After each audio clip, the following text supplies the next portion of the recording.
Ça a été assez simple pour moi. J'ai pris 2 ans et demi, 3 ans. Donc c'est relativement court pour une maladie comme la mienne, parce que j'ai fait une première biopsie à Marseille qui n'a rien donné. Et après, sachant que ils n'avaient rien trouvé à Marseille, j'ai trouvé un médecin qui a bien voulu me faire une lettre pour aller à Paris. Et donc là, je suis directement allé à Henri Mondor et j'ai été suivi par le représentant diagnostiqué qui m'a fait le prélèvement musculaire et qui a trouvé la maladie, Guillaume Basset, qui est le médecin français qui est référent de la DM1 et de la DM2. Donc j'ai eu de la chance de tomber sur Guillaume Basset et donc lui, il a pu diagnostiquer la maladie très rapidement, vu que c'est quand même le spécialiste. Voilà. En fait, ça a commencé par des douleurs qui ont commencé au niveau des chevilles et qui sont montées progressivement avec des douleurs musculaires dans tout le corps après. Donc c'est parti des chevilles, c'est monté, jusqu'à les déglutiteurs. J'arrivais plus à avaler ou du mal au début, ça faisait très mal. Puis après les paupières lourdes, enfin tout quoi. Et puis ça a commencé aussi à toucher les bronches un petit peu. Donc c'est surtout les douleurs qui ont motivé la recherche de douleurs musculaires dans tout le corps et effectivement un problème pulmonaire aussi, de respiration.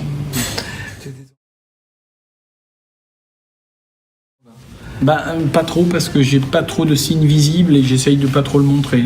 Donc voilà. Donc moi oui. La DM2, j'ai pas trop de signes visibles, à part pour les gens qui me connaissent bien.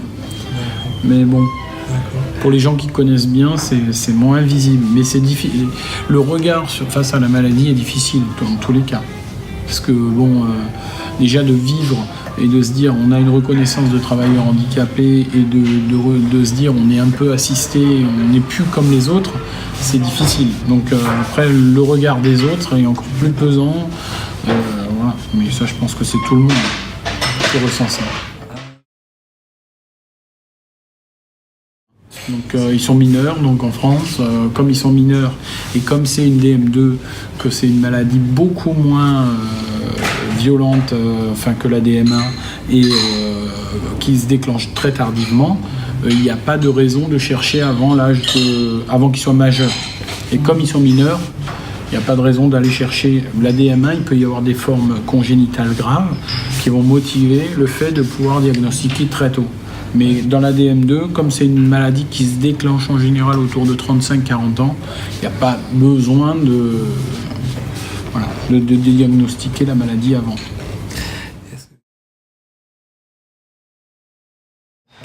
Alors beaucoup moins apparemment. On a moins de problèmes d'anesthésie, d'anesthésie générale que la DM1. Mais bon, après, moi je le signale à chaque fois. J'ai fait une opération et je l'ai signalé. Et, voilà. Et ma fille aussi.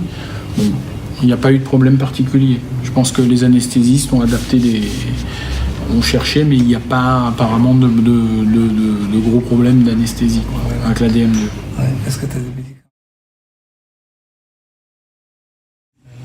Alors je fais pour moi au niveau musculaire, pour entretenir la forme et pour aller mieux, je fais de la kiné, 3 séances par semaine d'une demi-heure, donc 1h30 de kiné. Je fais du yoga 1 heure par semaine, 1h10, et puis qu'est-ce que je fais encore oui, c'est tout à peu près, quoi, et de la natation. Mais j'ai une alimentation saine à la base. Je mange de tout, que ce soit fruits, légumes, poissons, viande, de tout. Donc je me prive pas. D'accord. Maintenant, il faut, au niveau gastrique, si je mange trop de choux, trop de trucs un peu lourds, là, ça va me créer des problèmes gastriques. Et donc, de temps en temps, si je sens que ça va pas, je vais manger plus de riz. Mais bon, j'ai pas besoin de faire très attention. Les naturopathes, etc., tout ça, tout le monde te dit d'éviter un peu les sources de protéines animales, donc de plus privilégier protéines végétales et d'assimiler des légumineuses avec des céréales.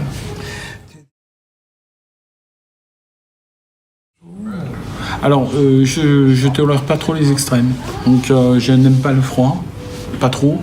Et j'aime le chaud est meilleur pour les muscles, hein, d'après ce qu'on te dit. Effectivement, je vois que l'été, tu as moins de douleur, etc. Et donc, je privilégie plus le chaud, mais trop de chaleur, j'aime pas. Enfin, voilà, je suis pas bien. Donc, du coup, dans le sud, je reste pas. Donc, l'été, je vais en montagne. Il fait beau, il fait bon. On a un climat sain. Et l'hiver, je privilégie, plutôt que d'aller au ski, comme beaucoup de gens font en France ou en Europe, je vais, moi, plutôt au Portugal ou aux Canaries, ou dans le sud de l'Espagne au mois de février, au mois d'avril, pour trouver de la chaleur, mais pas extrême, quoi. Voilà. Oui, je travaille à 2/3. Donc voilà, je me finance, je suis à 80%. Et l'éducation nationale, je travaille comme professeur, me donne aussi une participation de quelques heures. Donc du coup, je suis à 2/3 de temps. Je travaille 12 heures au lieu de 18 heures. Donc, Je suis rentré par l'AFM, donc l'Association française des myopathies.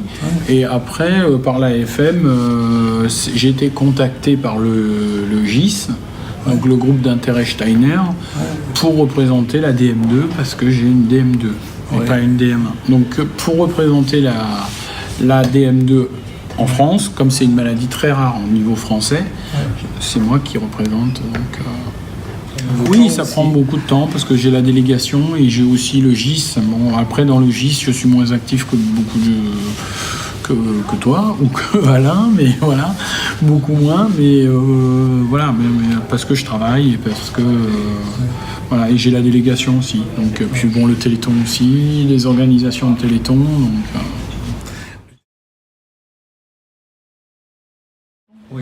au Téléthon, donc on crée des manifestations de Téléthon en France, un peu partout, qui sont créées. Il y en a plusieurs milliers en France. Et chacun fait une manifestation comme il entend. Donc moi, par exemple, je vends des gâteaux, qu'on fait des cakes, qu'on fait maison, et des objets du Téléthon, avec des sachets de bonbons, des denrées alimentaires qu'on récupère, qu'on transforme et qu'on revend au profit du Téléthon. Donc les gens donnent facilement de l'argent quand ils voient que c'est pour le Téléthon, parce que le Téléthon, comme ça passe à la télé pendant 2 jours, pendant 48 heures, enfin il y a les... Non, c'est 24 heures, c'est 30 heures, oui, enfin c'est une journée ou deux, et donc ça passe à la télé, c'est très médiatisé, donc du coup les gens, quand ils voient que c'est pour l'AFM, des fois souvent au lieu de donner 2 € pour la part de gâteau, ils vont te donner 10 €, 5 €, voilà, ils ne comptent pas. Donc on arrive facilement à récolter de l'argent qu'on va redonner après, qu'on va verser directement au Téléthon pour la recherche médicale. Je fais ça avec des copains, la manifestation Téléthon. Donc on est une bande d'amis, on est 5, 6. Il y a ma fille qui participe pour vendre, et ça marche bien avec les enfants. Parce que du coup, les filles, elle a 12 ans, elles se mettent des grosses pancartes et elles s'habillent et elles interpellent les gens dans la rue en disant donnez-nous un petit peu d'argent pour le Téléthon, et du coup les gens donnent facilement, quoi.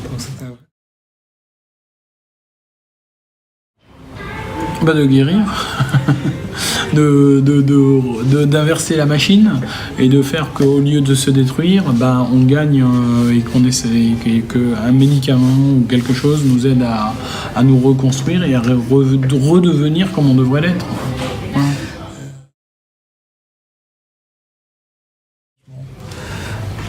Ce qui serait bien, c'est qu'on puisse, au lieu d'évoluer chacun dans notre pays, d'essayer de se regrouper. Donc ça serait déjà une bonne chose.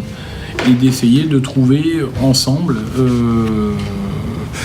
les moyens de financer un médicament ou quelque chose au niveau international qui puisse nous sortir de la maladie. C'est peut-être